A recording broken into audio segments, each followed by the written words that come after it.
Finding a franchise quarterback is the dream of every NFL organization because the right player becomes the real game changer for them. But what if the opposite happened? Teams put faith in the wrong guy and dreams quickly turn into nightmares. Let's check out every NFL team's worst quarterback ever. And we start in Arizona, where they wasted a first-round pick on one of the biggest busts ever. The Cardinals drafted Matt Leinart in 2006 with the 10th overall pick, and they were sure he was the future of their franchise. But boy, were they wrong. During his first 4 seasons with Arizona, Leinart won only 8 out of 18 games he started and threw 20 interceptions to just 14 touchdowns. In Baltimore, they drafted a quarterback they thought could carry them to a Lombardi trophy when the Ravens took Kyle Bowler with the 19th pick in the 2003 draft. They were sure he was the future, but what they got was a quarterback who wasted their elite defense for years. Despite having a top 6 defense every season, Bowler won just 20 games and lost 22. Not to mention throwing over an interception a game with 44 picks and an abysmal completion percentage of 56.9, and the Ravens let Bowler play for a while before determining he wasn't the guy.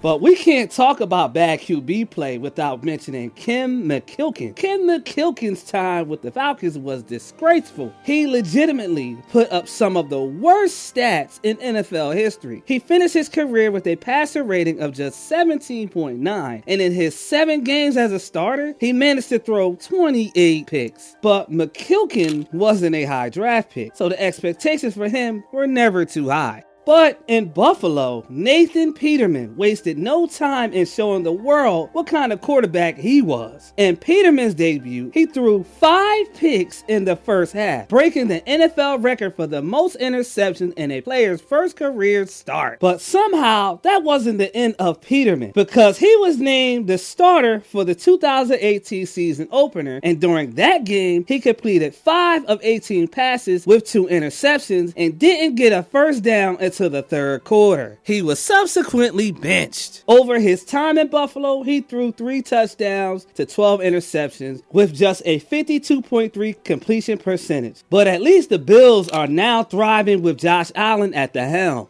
The same can't be said about the Carolina Panthers. The Carolina Panthers were terrible in 2023 with a 2-15 record, but somehow they were even worse in 2001 when they went 1-15 with Chris Weinke as their starter. The former Heisman winning quarterback threw 19 interceptions and had a 54.3 completion percentage in his lone season as a starter. But Weinke is far from the only good college QB to struggle in the pros, and the Bears have ruined quite a few highly touted college prospects. But nobody can't top Cade McNown. With the 12th pick in the draft, the Chicago Bears select Cade McNown, quarterback, UCLA. McNown was drafted 12th overall, and after just 2 seasons, he was out of the league. He started 15 games for the Bears and had a 3-12 record. He paired awful decision-making and accuracy issues on the field with an unbearable ego off it, creating a perfect formula for one of the biggest draft busts ever. But if there's one team that knows a thing or two about bad quarterbacks, it's the Cleveland Browns. With the 52nd pick in the 2017 NFL Draft, the Cleveland Browns select DeShone Kizer, quarterback, Notre Dame.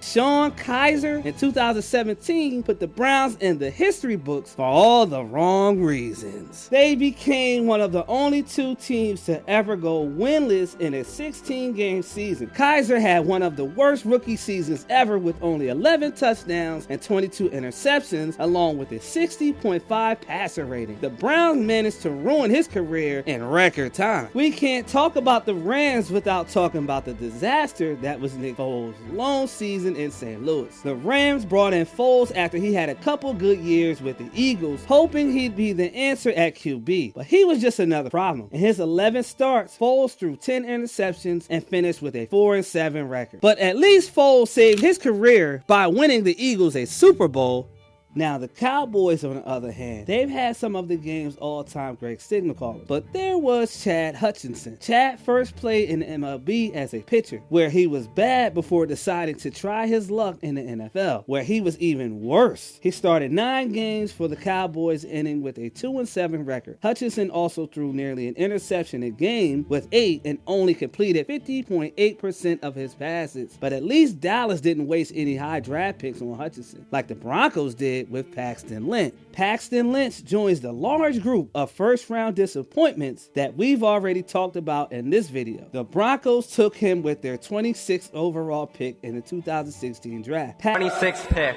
in the 2016 NFL Draft. The Denver Broncos select Paxton Lynch, quarterback, Memphis.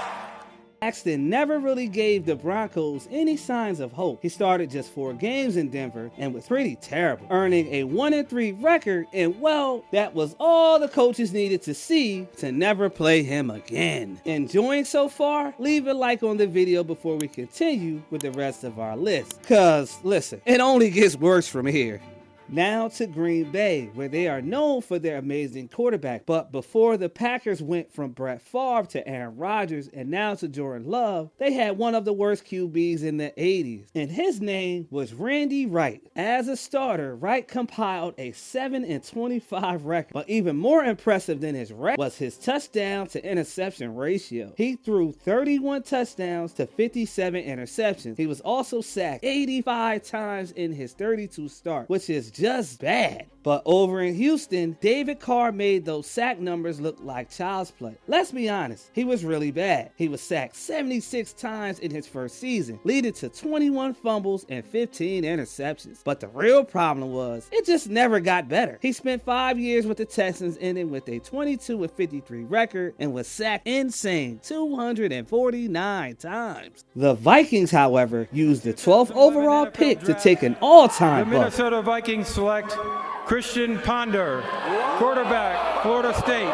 Christian Ponder was the definition of inconsistency in Minnesota. His rookie season was terrible, but in year 2, he reeled Viking fans back in by leading them to the playoffs. Then year 3 happened. Ponder started 9 games and went 2-6-1. He was benched multiple times throughout the season for his poor performances and never won the starting job back, just like Zach Wilson during his time with the Jets. Now, the Jets have had a lot of bad QBs over the years, but after selecting Wilson 2nd overall, I don't know if any player has hurt Jets fans more. He went 3-10 as a starter his rookie season, and despite being benched and thrown back in as a starter multiple times over the past few years, he just never really got better. So the Jets cut their losses and traded him to Denver after just 3 seasons. Maybe Zach just needs a friend. Unfortunately for Zach Mettenberger, he never got to experience a single win in the NFL. Mettenberger spent 2 seasons with the Tennessee Titans, starting 10 games and winning a grand total of 0. The 2 seasons Zach started were the Titans' worst years since moving to Tennessee, in a period Titans fans would like to forget. The start of the 2010s was rough for the Jaguars because they had Blaine Gabbert. Gabbert went 5 for 22 as a starter in Jacksonville, which was probably due to his terrible 53.3 completion percentage. Luckily for Jags fans, injuries kept Gabbert off the field for a lot of his time there, but he gave them something to hold on to in his final season. In his last 3 starts, he managed 1 touchdown and 7 interceptions. Funnily enough, Gabbert went on to win 2 Super Bowls, one as a backup for Tom Brady in Tampa Bay, and one as a backup for Patrick Mahomes in Kansas City. But not so many years before the Mahomes era, the Chiefs employed some of the worst quarterbacks in the NFL, like in 2011 when guys like Tyler Palko were starting games for them. Palko started just 4 games for the Chiefs before they had enough. I guess his 2 touchdowns and 7 interceptions weren't cutting it, or maybe it was his 59.8 QB rating. Either way, it was rough. Who were the worst QBs of all time in your opinion? Let us know in the comments below. If you're new to the channel, click on the bell icon to be notified about our latest video. And as always, stay tuned with NFL Insider.